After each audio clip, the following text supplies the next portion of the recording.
We're looking at why so many incredibly ambitious young professionals feel, well, completely isolated, even when they are literally surrounded by coworkers all day long. Look, if you've ever had back-to-back calendar invites, an inbox that literally never sleeps, but you still feel like you're somehow stranded on a deserted island, you are definitely not alone. It's a super relatable narrative. Building your career is hard, and we really want to validate just how incredibly difficult professional vulnerability can be when you're in the thick of the hustle. Because what psychology actually tells us is that loneliness isn't just about having an empty room. Hidden loneliness is really about that gap. It's the psychological difference between the surface-level connections you currently have and the deep, meaningful connections you actually need. You can have the vibrant office, the constant pings, the everyday chatter, and still feel this massive lack of genuine belonging. We all kind of buy into this myth of the lone wolf employee, right? Like the person physically isolated in a dark cubicle somewhere. But the painful reality is that emotional disconnection usually happens right out in the open, in a crowded, open-plan office. So let's actually break this down into 3 acts of a normal workday to see exactly how this plays out. Let's start with the morning. Okay, Act 1. It's the start of your workday, and for a lot of us, hyper-independence and constant busyness are basically worn like a suit of armor. And hey, being independent is usually a fantastic trait. It shows you're mature, you can solve problems, but sometimes it goes just a bit too far.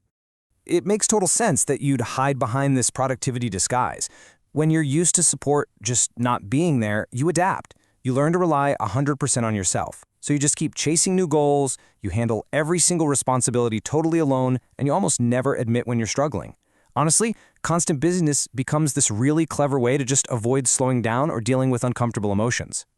But here's the crucial thing. Asking for help does not mean you're incapable. Actually, taking specific, small steps to ask for help is exactly how workplace trust grows. Try this out tomorrow. Just identify a really tiny roadblock, like maybe a tricky formula in a spreadsheet or a slide deck that just isn't flowing right. Then ask a colleague for a quick 5-minute gut check. That's it. I absolutely love this insight because it completely reframes how we look at professional support. When you let a coworker help you, you're not showing weakness. No way. You are actually giving them a golden opportunity to connect with you. All right, let's fast forward to Act 2, midday meetings. This is where we see being surrounded by people, but still feeling totally disconnected. You might be laughing in the break room, you're super active on Teams, but those actual deep conversations, they're practically non-existent. So how do we intentionally fix this? Instead of defaulting to that basic surface-level stuff, hey, how was your weekend? Try shifting into real dialogue. Ask something like, hey, what part of this new project is stressing you out the most?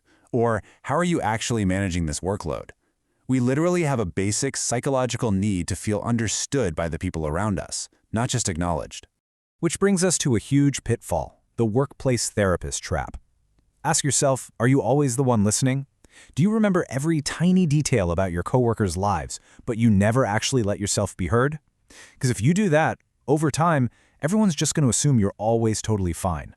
Ultimately, healthy connections simply cannot work in just one direction. They are built by allowing other people to truly know you, too. You really have to let people see behind the curtain every once in a while. Okay, Act 3. The workday ends, you finally log off, and this is where selective boundaries and the comfort zone of isolation start to creep in. You start fiercely protecting your peace, which, yes, is a sign of growth. But there's a really fine line here. Look, choosing solitude to recharge is obviously super beneficial, especially after being in back-to-back meetings all day. Our brains love familiar patterns because they carry zero expectations and zero chance of awkward misunderstandings. But this turns into a solitude trap when you start actively avoiding new work connections just to prevent potential disappointment. Sure, it feels safer from rejection, but it completely stops your growth. I think this captures it perfectly. Protecting your energy definitely shows maturity, but it's a delicate balance. You don't want to accidentally build a fortress and close yourself off from a great support system. You need those boundaries to filter in the right colleagues, not to keep literally everyone away. So how do we actually bridge this gap? How do we fix that really painful feeling that nobody is noticing the small things about us? That horrible feeling of being totally unseen, even when your camera's on in literally every virtual meeting. Real connection is built in those precise, tiny moments. Be the person who remembers that a coworker was nervous about a client presentation and actually ask them how it went. Notice those small changes. Listen without judging. And honestly, just as importantly, speak up about your own feelings. Recognize that even the most hyper-independent, high-achieving professionals out there desperately need to feel seen. It's just a shared human need. To wrap up this explainer, I really want to leave you with a provocative question to chew on. Before you can bridge the gap with your team, you have to acknowledge your own hidden needs first. So when was the last time you actually checked in with yourself? Take a moment today, step away from the endless busyness, and just honestly ask yourself that. Thanks for hanging out with me for this. I really hope it helps you build the genuine connections you absolutely deserve.